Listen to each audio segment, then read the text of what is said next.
Bienvenidos al curso de contratos de la Universidad de San Buenaventura Cali en el primer nivel, contratos en general. Vamos a trabajar como texto guía de la materia este libro, que es una autoría del suscrito, que corresponde incluso al nombre de la materia, Esquema del Derecho de los Contratos en Colombia, y así se denomina dentro de la cátedra de la Universidad de San Buenaventura. El libro tiene unos contenidos: antecedentes históricos del contrato, definición del contrato, características de los contratos, elementos de los contratos, contratos tradicionales, contratos de representación y o mandato, contratos de garantía, contratos esencialmente atípicos, contratos de apalancamiento económico, otros contratos. Nos centraremos en los contratos que tienen una comunidad o una interconexión, porque están reglados en el Código Civil y a su vez en el Código de Comercio. Por ejemplo, la compra-venta tiene doble legislación, el arrendamiento en teoría tiene doble legislación, pero eso no es tan cierto, porque los contratos de arrendamiento de vivienda urbana tienen legislación propia que no es ni civil ni mercantil, sino que es de vivienda urbana. Y el tema que tiene que ver con los locales comerciales y establecimientos de comercio se rigen por el 518 y siguientes del Código de Comercio, que realmente remiten a la ubicación temática de contratos de arrendamiento de locales comerciales y el contrato de establecimientos de comercio.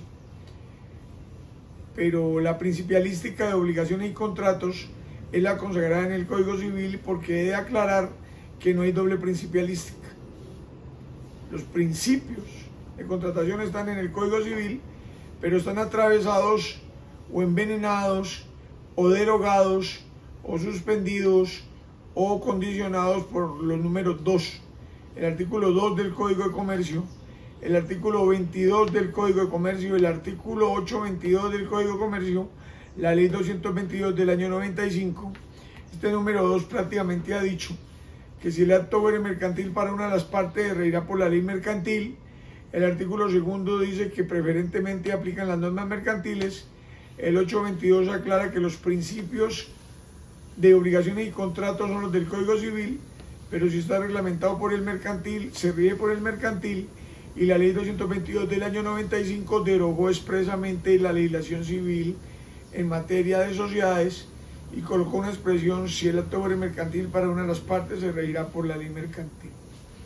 Nosotros, en sentido general, vamos a mirar en esta clase del día de hoy cómo es y cómo se trabaja los contratos en el ambiente romano. Acuérdense que nuestra legislación es eminentemente romanística, pero vaciada prácticamente del Código Civil francés de 1804, aunque el Código francés, el mundo francés, Francia, tienen también la dicotomía entre el Código Civil y de Comercio. La preocupación de nosotros es cómo enseñar una materia unificada, pues de la manera como la estoy presentando. Van a encontrar ustedes en el desarrollo temático que vamos a ver en el día de hoy el sistema contractual romano, cómo los contratos se dividen en verdaderos y en cuasicontratos. Acuérdense que cuando hablamos de las fuentes de las obligaciones, desde la teoría romana y la teoría francesa y la teoría colombiana, las fuentes de las obligaciones son los contratos, los cuasicontratos, el delito y el cuasidelito. Y pues ahora con la modernidad contractual, y modernidad son los últimos 100 años o los últimos 50, también hablamos igualmente de otras fuentes del derecho privado, pero también otras fuentes del derecho, donde están los principios constitucionales, el respeto de los derechos fundamentales, el bloque de constitucionalidad, y lógicamente hay que respetar lo que Colombia haya firmado en materia de derecho constitucional, derecho universal y lógicamente en el ámbito de derecho privado. Vamos a ver cómo se clasifican los contratos en el ámbito romano.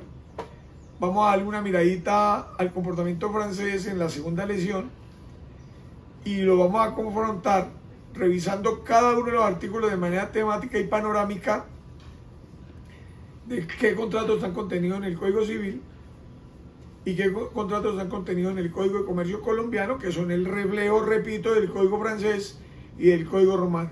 En Roma también existía derecho mercantil, sino que preponderantemente se desarrolló toda la teoría del derecho romano. Cuando hablo de derecho romano, hablo del imperio romano, de Roma como imperio. Y cuando hablo del derecho mercantil, hablo de Italia. Italia es distinto en términos conceptuales. Italia es Código de Comercio y es Italia, Código Civil italiano de 1942. Y cuando hablo del Código Civil, estamos hablando del Código francés de 1804, tomado del Código romano, que el Código romano, con toda su principialística, ha sido reproducido en Colombia.